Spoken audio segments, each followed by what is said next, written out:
Modern medicine believes that blood is just a biological fluid that carries nutrients and oxygen. Steiner revealed that this understanding is not only superficial, but fundamentally mistaken in its most basic assumptions. Blood contains realities that no microscope will ever be able to detect, because these realities exist in dimensions that ordinary sensory perception cannot reach. When a doctor examines a blood sample in the laboratory, he is analyzing only the outer shell of an immense cosmic phenomenon. It is as if someone examined a letter written on paper and thought they understood the story being told. The paper is there, the letters are there, but the deep meaning remains completely invisible. Steiner taught that blood is a living record of humanity's evolution, not in a merely biological sense of Darwinian adaptation, but as an inscription of the successive states of consciousness that humanity went through on its cosmic journey. Every drop of contemporary human blood carries within it the entire spiritual history of the human race. In primordial times, when humanity did not yet have blood as we know it today, there were forms of corporeality that could not even be called matter. Steiner described these ancient times as periods of pure spiritual state. Humanity then was essentially etheric. There was no need for physical blood because there was no separation between the inside and the outside. As the cosmic epochs passed, humanity gradually descended in density. The spirit covered itself with increasingly material layers. Eventually, a circulatory system became necessary, a substance that could serve as an intermediary between the eternal spirit and the dense physical body became necessary. That substance was blood. Blood is therefore a product of evolutionary necessity. It is not a coincidence of biology. It is an intelligent creation of the cosmic beings that guide human evolution. Blood represents the precise point of balance between the mundane and the spiritual. Different human races have developed different bloodlines over the centuries because they have gone through different evolutionary paths. Steiner pointed out that the great races of humanity, which he called epochs of culture, had specific blood characteristics that reflected their degrees of spiritual development. There's a reason why blood holds such a special place in virtually every ancient tradition. Because for many of them, it was never seen as just a component of the body. Rudolf Steiner took this idea even further, and he stated that there is something related to blood that cannot be found in exams, microscopes, or laboratories. The question is, what exactly did he believe was hidden there? If you want to find out why this topic continues to intrigue so many people, the material is in the link in the description and in the pinned comment. The peoples of Eastern antiquity, especially the ancient Hindus and Persians, developed bloodlines that made them extraordinarily receptive to direct spiritual knowledge. His blood was thin, ethereal, highly sensitive to cosmic influences. That's why these people could perceive the celestial kingdoms with ease. The Egyptians developed thicker, more focused blood. Their blood allowed them to work with mathematical precision in the construction of temples and in the sacred sciences. His blood was more earthly, more oriented toward will and practical manifestation. The Greeks brought a blood that harmonized Eastern sensitivity with Egyptian precision. It was a blood of balance. That's why Greek culture produced philosophy, art, and democracy. Greek blood allowed for deep reflection combined with artistic expression. The Germanic and Nordic peoples developed an even different blood. It was a blood of strength and action, less sensitivity to subtle spiritual realities, but greater capacity to work will directly in the physical world. Steiner did not present this as a hierarchy of superiority or inferiority. Just like differences in evolutionary specialization, each human race received different gifts through their specific blood. Each had its role in the greater cosmic plan, but there was one event that transcended all these differences, an event that fundamentally transformed the nature of human blood across the planet. Steiner called this the mystery of Golgotha. When the cosmic being Christ incarnated in the human form of Jesus, something extraordinary happened. The blood of Christ flowed through the veins of a human being. But it wasn't simply human blood. It was cosmic blood. It was the blood of the Logos himself, shed for the redemption of all humanity. Steiner revealed that this bloodshed at Golgotha was not just a historical event. It was an event that resonated throughout all the spiritual realms. When the blood of Christ touched the earth, all human blood received an immortal holy mark. From that moment on, all human blood carries within it a possibility of transformation that did not exist before. Human blood after Golgotha is fundamentally different from human blood before it. It wasn't the chemistry that changed, but the spiritual substance that permeates the blood has been irreversibly altered. Steiner said that this transformation is still in process. It has not yet been fully realized in most human beings, but the seed was planted. Every modern person carries in their blood the possibility of connecting with the cosmic reality of the blood of Christ. This was not for Steiner a matter of conventional religious doctrine. It was a description of an objective spiritual reality. The blood of Christ remained alive in the spiritual worlds. His power continued to radiate to all humanity through the ether surrounding the earth. A spiritual investigator who developed etheric vision could literally see this radiation. It would see it as a sacred aura surrounding the entire Earth. Those whose blood was properly attuned could perceive this beneficial force continually. Successive incarnation is another crucial aspect of understanding blood. Steiner taught that each human being was incarnated many times throughout the ages. And with each incarnation, he received new bodily blood. But the imperishable self that incarnated remained the same. The blood of each incarnation was selected specifically to provide the self with necessary learning opportunities.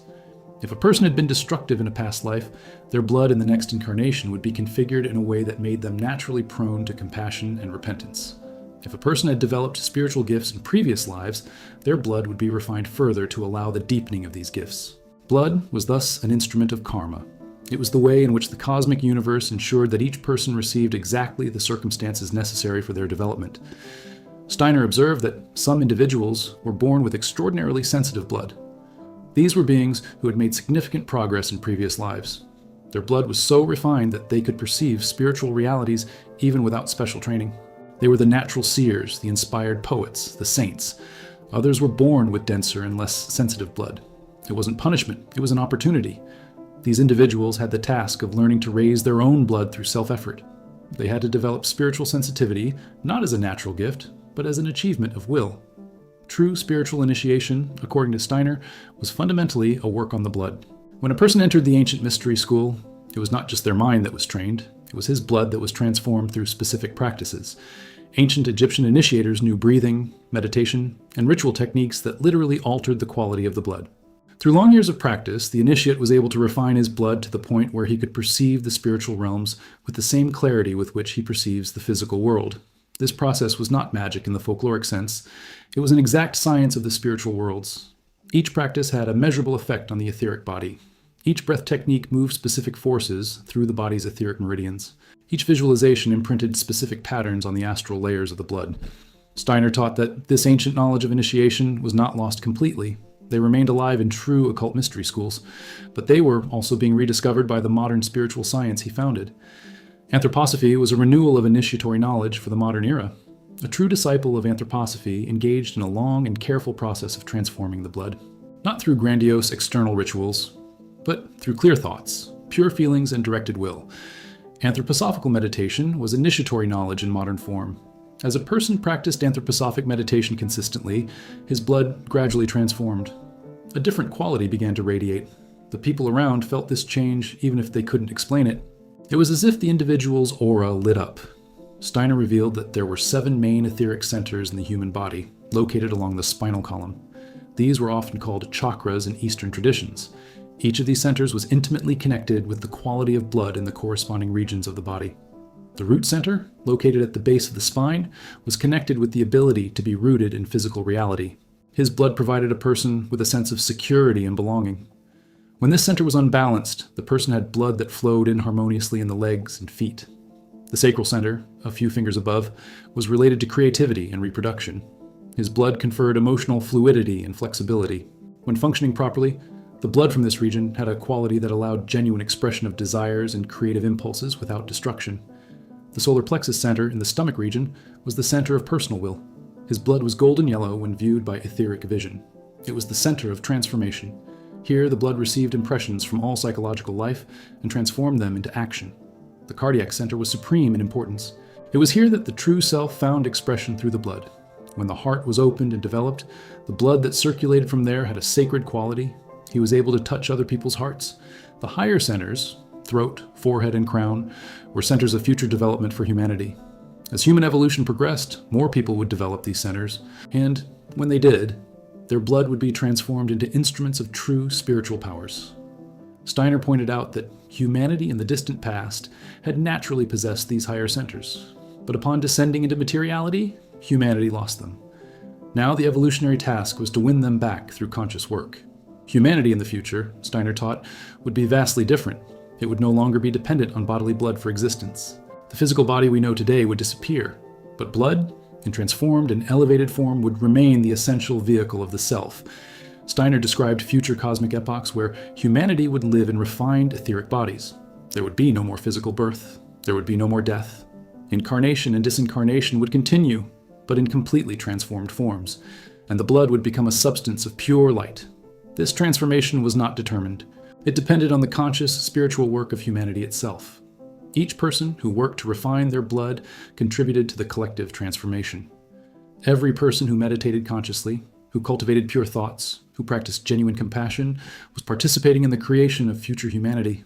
Blood was thus the instrument through which the future was created. The past was inscribed in the blood through successive incarnations. The present was the work of transformation. And the future depended on the choices each person made today regarding their own blood and their own soul. Understanding this truth about blood was central to all of the world's great spiritual traditions. Although they used different languages, the true masters understood that blood was the key to all genuine spiritual transformation. In Hinduism, seers talked about prana flowing through the blood. In Taoism, qi and blood were talked about as vehicles of cosmic energy. In esoteric Christianity, the blood of Christ was understood as the supreme form of spiritual substance. Steiner revealed that all this diversity of language pointed to a single underlying reality. Human blood was a mirror where all cosmic forces were reflected. It was a condenser of planetary influences.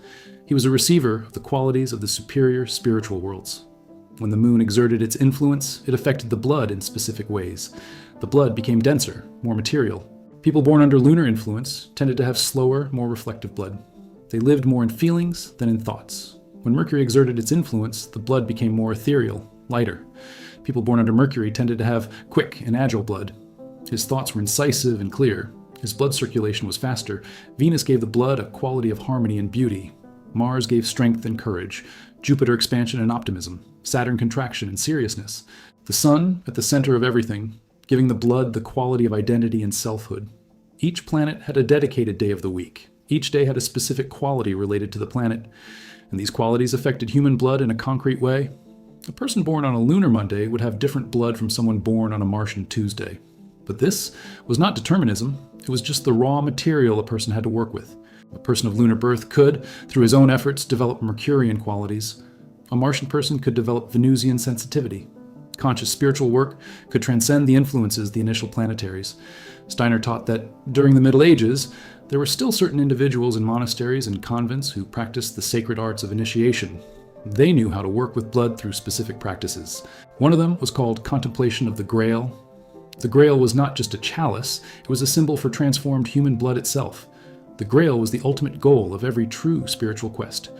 It was the blood purified and transmuted into an instrument of cosmic wisdom. Those who sought the Grail actually sought the transformation of their own blood.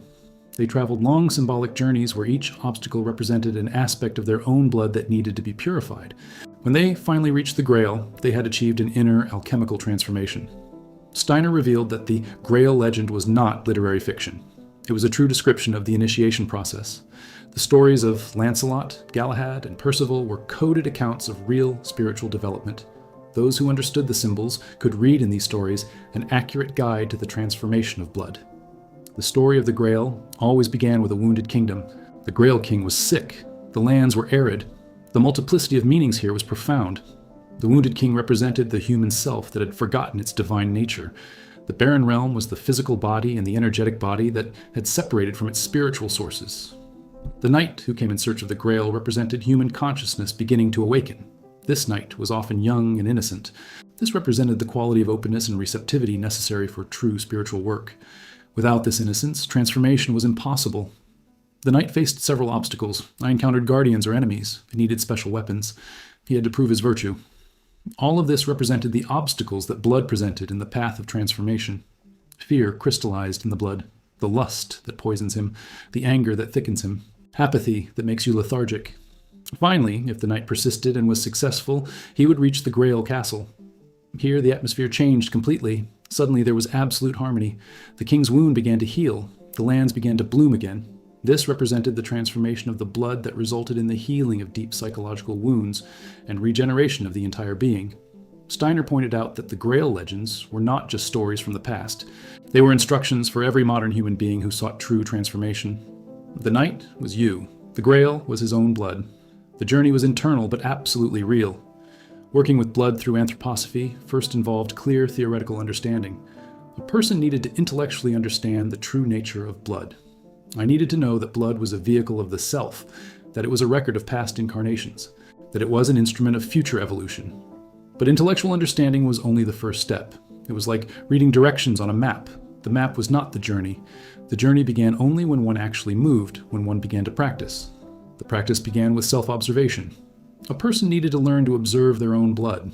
Not literally, of course, as that was impossible, but etherically through the imagination. A person needed to develop the ability to feel their blood as a living reality within the body. When a person was angry, the blood accelerated. This could be observed. The face would turn red. The body became tense. Breathing became rapid. These were outward manifestations of blood transformation. But the spiritual investigator needed to learn to perceive the simultaneous, etheric transformation. I needed to visualize the blood becoming denser, hotter, more chaotic. When a person experienced genuine love, the blood transformed completely differently. It slowed down. It was brighter.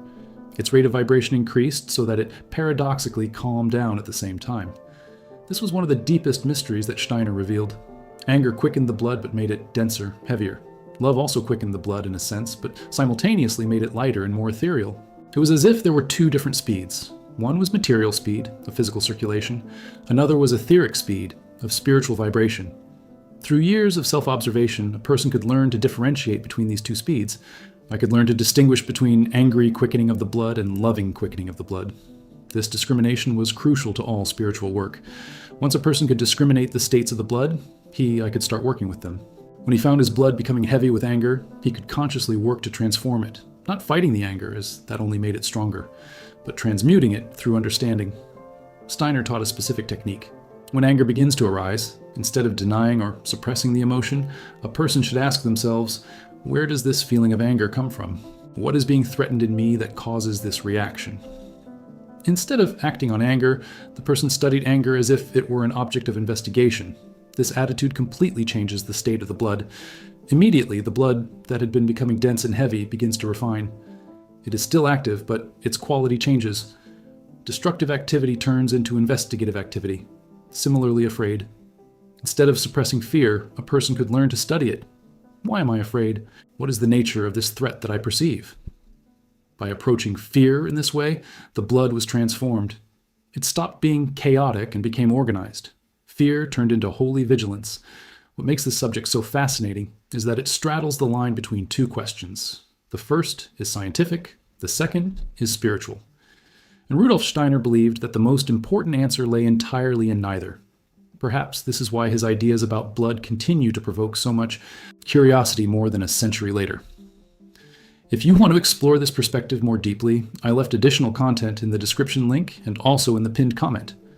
Steiner revealed that every negative emotion had its corresponding positive side. Transformed anger was directed will, fear transformed into reverent respect. Transformed lust was genuine enthusiasm. Apathy transformed into deep peace. Envy transformed was sacred admiration. The transformation occurred through this work of observation and study of oneself. It was not theoretical, it was absolutely practical, and resulted in an observable change in the blood itself. Over time, the blood of a person who did this work consciously began to radiate a different quality. Other people could feel it. They didn't know how to explain it rationally, but there was something different about this person. His presence was pacifying or inspiring. His gaze conveyed understanding. His voice had a tone that touched the heart. All of this was a result of the blood transformation work that this person had carried out. Steiner taught that this transformation of the blood was the foundation of all true spiritual power. There were no tricks or magic. There were no powers developed through manipulation or coercion. There was only the natural and inevitable result of transformation of the blood through conscious work. A spiritual investigator who had refined his blood through years of practice could do extraordinary things. I could see into the spiritual realms. I could hear the voices of the invisible guides. I could understand languages I had not studied. He could heal through simple presence. He could touch people's hearts and transform them. But all these powers were consequences, not objectives. If someone sought spiritual powers for personal gain or recognition, their blood automatically blocked development. Blood had a wisdom of its own. It refused to be refined unless the intention was pure. The real driving force for blood transformation should be love for humanity and the universe. A person needed to desire transformation, not to become special or powerful, but to be able to serve better, to be able to contribute more fully to human evolution, to be able to help heal the wounds of the world. When the intention was pure, the blood responded. Gradually, through years of consistent work, the blood refined itself, and with refinement, true spiritual abilities naturally arrived, not because the person had sought them, but because they were inevitable consequences of the transformation. Anthroposophical meditation provided a specific framework for this work of transforming the blood. It was not vague or formless meditation. It was a precise method that Steiner had developed based on centuries of initiatory tradition. Anthroposophical meditation often began with a phrase or image that the meditator contemplated. The sentence was not just words, it was a structure of thought carefully created to affect the blood in a specific way. For example, a classic meditation involved contemplating the phrase, "In the core of my being lies the germ of divinity." By repeating this phrase internally, not with the lips, but with living thought, the meditator created a specific configuration in the etheric body. The etheric layers around the heart began to vibrate at a particular frequency. With practice, time consists. Soon, these vibrations began to affect the blood itself. The blood was stimulated to radiate a more intense quality of light. I began to develop sensitivity to more subtle spiritual realities. Steiner revealed that a true meditator who persisted in this practice for 7 years could develop the ability to perceive in the spiritual realms. 7 years was the period necessary for the thought structure to imprint permanent patterns in the deepest layers of the etheric body.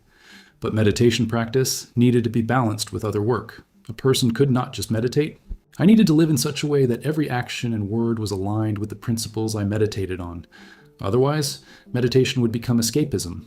Steiner taught that a truly spiritual life involved complete integration. Thoughts needed to be pure and elevated. Feelings needed to be genuine and compassionate. Actions needed to be moral and service. And through all this integration, the blood would transform. Morality was not a matter of externally imposed rules. It was a natural expression of the internal transformation of the blood. When a person's blood was refined, it simply could not be destructive or harmful. It would be like asking a person with clear vision not to see. Morality became natural. Steiner was critical of behavioral morality only. Those who behaved morally only out of fear of punishment or seeking reward still had thick, untransformed blood. Their morality was like a mask they wore. Inside, his desires and impulses remained distorted. True moral transformation occurred when a person was genuinely moved and touched by spiritual reality, when you understand that every action has consequences in the spiritual worlds, when he realized that the suffering he caused others left real marks in his own karmic blood. With this understanding, morality was no longer a matter of duty or obligation. It became a natural and spontaneous expression of love and compassion. A morally transformed person did good not because he had to, but because it was impossible to do otherwise. Steiner observed that lack of morality was a direct result of unrefined blood. Criminality was not simply a matter of conscious choice of evil, it was a manifestation of blood that had not been transformed. The criminal, in a way, was a victim of his own undeveloped blood. This did not mean that criminals were not responsible. They were responsible for not having done the necessary work to refine their blood in previous lives, but he offered compassion for their condition. It was possible to help someone whose blood was damaged. Through proper spiritual education, even the most hardened criminal could begin the process of transformation. Steiner revealed that the true rehabilitation of criminals was possible only through spiritual understanding and work with blood. Conventional prisons did not achieve this purpose. They only isolated and often further damaged the blood of those trapped. A true approach would involve teaching the prisoner the true nature of his blood. It would show how his past actions had left scars on his karmic body. It would offer specific paths of meditation and contemplation that could begin to heal these scars. If a criminal truly understood what he had done on a spiritual level, he would desire repentance not because he was afraid, but because he understood the harm he had caused. And with genuine repentance came the slow healing of damaged blood. Steiner taught that future humanity would understand that true justice was a matter of spiritual transformation. The goal would not be retributive punishment, but restoration of damaged karmic blood. Future societies would have institutions of spiritual transformation, not punitive prisons. This seemed utopian to his contemporaries, but Steiner insisted that it was a logical consequence of truly understanding blood. Once people understood that blood was a living karmic record, their approaches to justice and rehabilitation would completely change. Blood was also key to understanding human history. Steiner taught that every great historical event had a cause in the development of human blood. They were not accidents of history. They were not just the result of economic or political circumstances. Behind every great event was a transformation of human blood. When enough humans developed their blood sufficiently, new civilizations emerged. When human blood entered a period of degeneration, civilizations fell.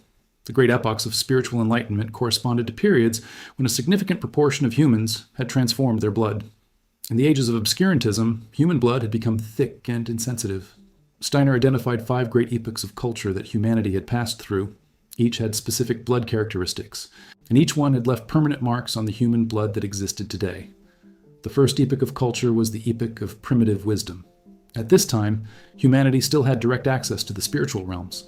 The blood of the ancient peoples of India and Persia carried this heritage. It was natural scrying blood. It was blood that he could perceive in the invisible worlds without effort, but this blood had its weakness. He was very receptive. I didn't have enough desire. He tended toward spiritual passivity.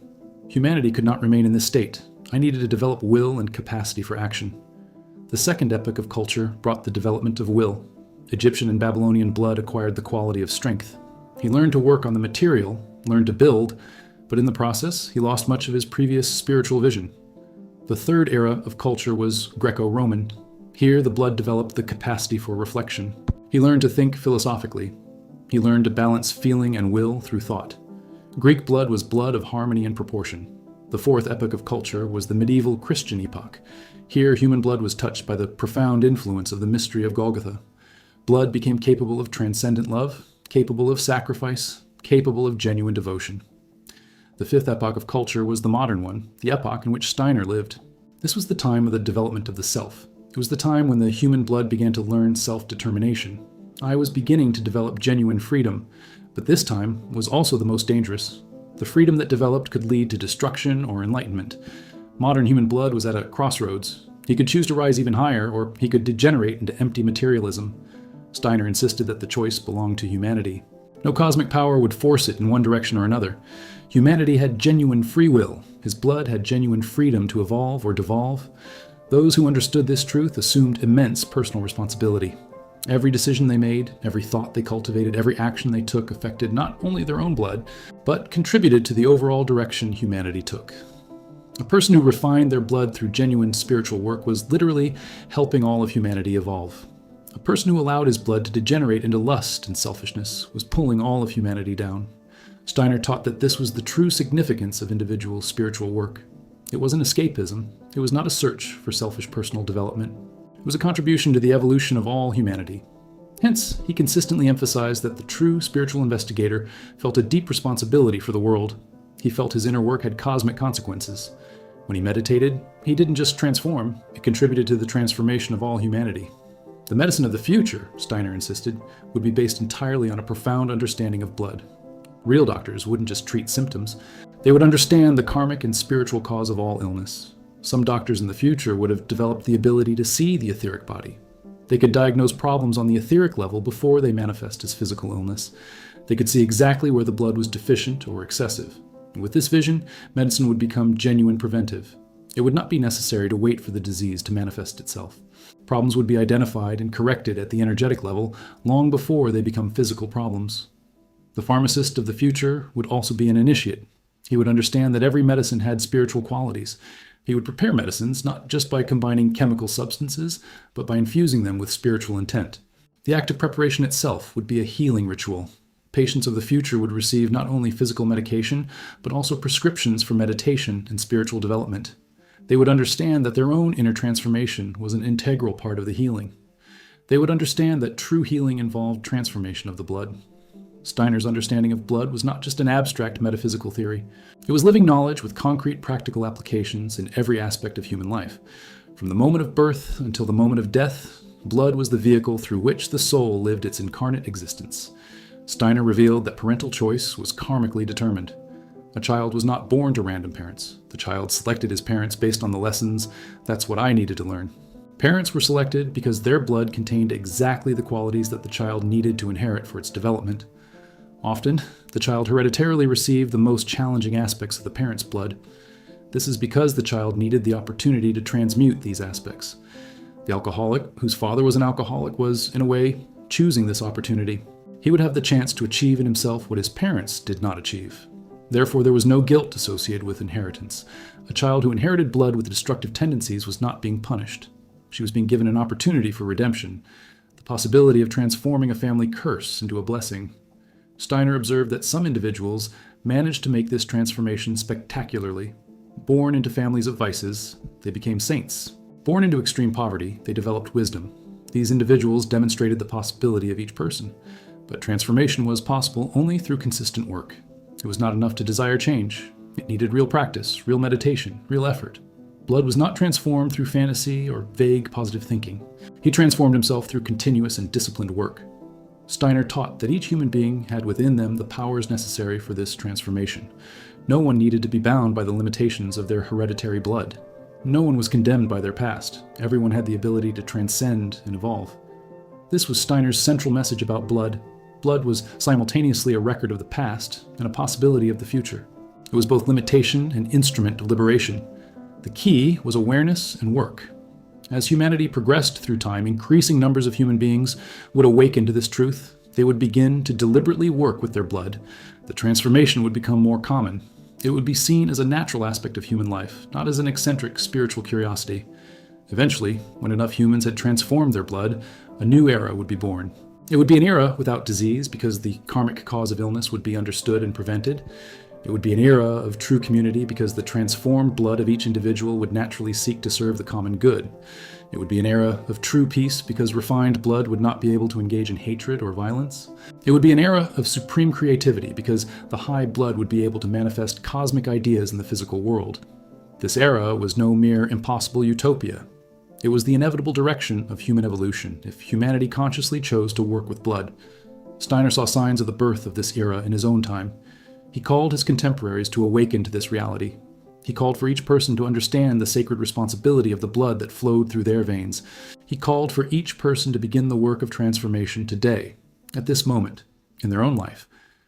Imagine discovering that something circulates through your body every day, and yet it may hide one of the greatest mysteries of human existence. This is exactly how Rudolf Steiner treated the topic of blood, not as a simple biological substance, but as a key to understanding something much greater about the human being. If this possibility is on your mind, it's worth checking out the material available at the link in the description and in the pinned comment. For the future was not determined by external forces. It was created moment by the conscious choices of each human being. And the most important choice anyone could make was to choose to transform their own blood. Choose to rise. Choose to serve the evolution of all humanity through the evolution of yourself. This was the profound revelation that Steiner brought. It was not a question of religious belief. It was not a question of dogma. It was a matter of direct spiritual perception and living knowledge, and it was available to anyone who was willing to awaken. The blood contained everything: the record of the eternal past, the potential of the infinite future, the reality of the living present.